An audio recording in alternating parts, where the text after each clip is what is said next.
Bu Rifa ini kan sebagai terapis wicara ya Bu, saya lebih ingin memiliki informasi terkait dengan terapi wicara Bu.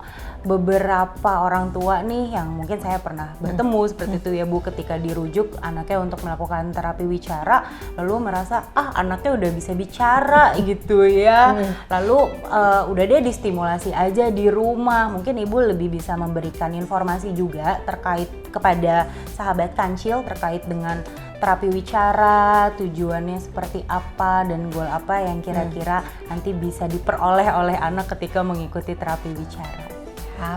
Terapi wicara adalah sebetulnya bisa tidak hanya untuk anak-anak aja, dewasa juga ada. Jadi kebanyakan kalau anak-anak adalah pemahaman, kurang pemahaman ya. Jadi yang biasanya orang tahu adalah anakku ngomong kok, tapi sekarang banyak fenomena anak itu bicara tapi pahamnya enggak, atau dia paham tingkat kata, tingkat kalimatnya tidak paham, kemampuan pemahaman kalimatnya mereka ada gangguan, itu ada. Jadi bidang garap kita terapi bicara adalah untuk anak-anak itu pemahaman dan pengekspresian bahasa, dari tingkat kata sampai tingkat kalimat. Dari mulai ide tanya itu yang biasanya orang lupa karena selalu ini Bu Zola kok ditanya apa aja yang jawab.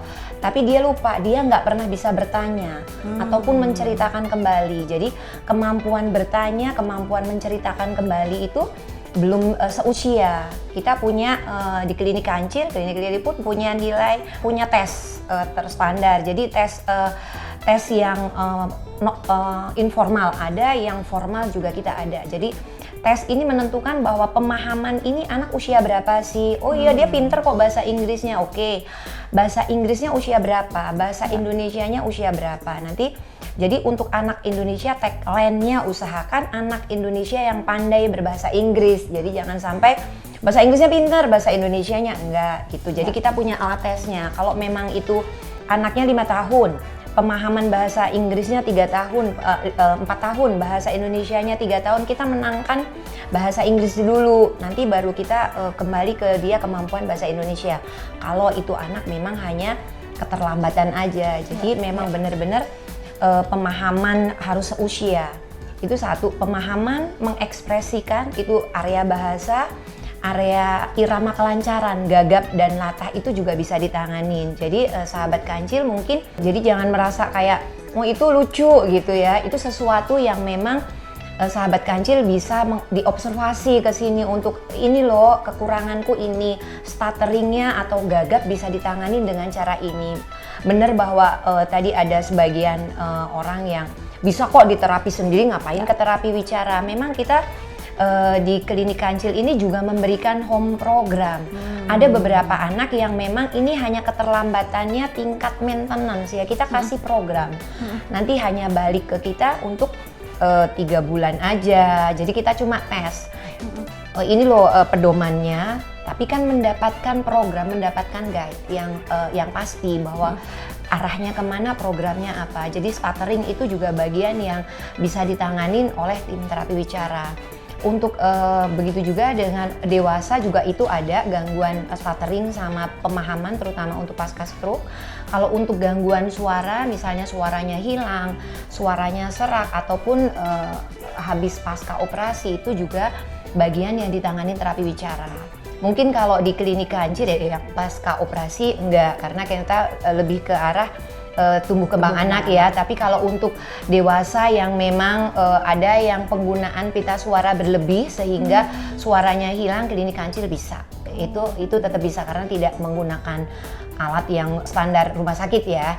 Jadi itu bisa ditangani di klinik kancil. Jadi memang pelatihan untuk pita suara ada. Mengunyah, menelan, menghisap itu juga bagian yang ditanganin oleh terapi bicara. Kalau gangguannya di organnya ya itu atau fungsinya nggak sesuai itu ya. Jadi bagian bidang garap kita itu banyak. Tidak hanya kapan ngomong gitu ataupun udah ngomong kok R-nya belum bisa, S-nya belum bisa gitu. Itu nanti dengan sendirinya ada yang memang perlu di treatment ada.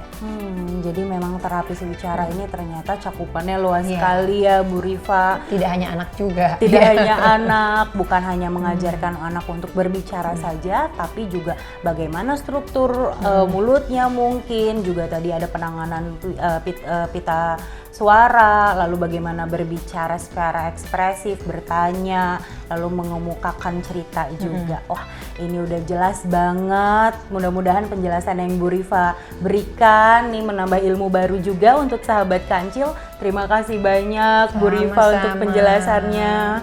Jadi kalau dari informasi yang Bu Rifa sampaikan, sahabat kancil, ternyata sebelum anak memulai baca dan tulis, kita juga harus perhatikan kemampuan dasarnya untuk berbicara, untuk memahami bahasa, karena ternyata itu berpengaruh pada kemampuannya kelak anak-anak ketika tuntutan baca dan tulisnya sudah mulai ada seperti itu ya Bu.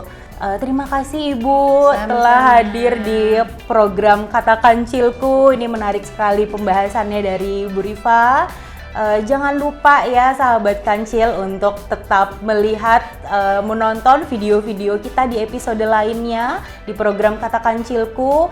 Like, subscribe, dan terima kasih. Sampai ketemu lagi.